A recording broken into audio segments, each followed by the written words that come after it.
গল্পের নাম টিপটিপ বৃষ্টি আর ছোট্ট ছাতা। গল্প। একদিন দুপুরে মুনা বারান্দায় বসে আঁকা আঁকিতে ব্যস্ত।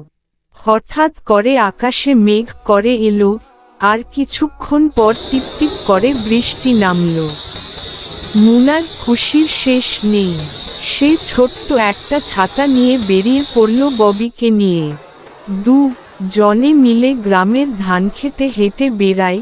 ববির লেজে পানি পড়ে ঝাঁপিয়ে ওঠে, আর মুনা হেসে গড়িয়ে পড়ে। এক জায়গায় গিয়ে মুনা দেখে একটা ছোট্ট পাখির বাচ্চা গাছ থেকে পড়ে গেছে, ভিজে একেবারে কাঁপছে। সেই সঙ্গে সঙ্গে নিজের ছাতাটা সেই পাখির উপরে ধরে রাখে, আর ববিকে বলে, তুই দেখ, কেউ যেন না আসে। মুনা নিজের জামা দিয়ে পাখিটাকে মুছে ছোট্ট একটা শুকনো বাক্সে তুলে বাড়ি নিয়ে যায়।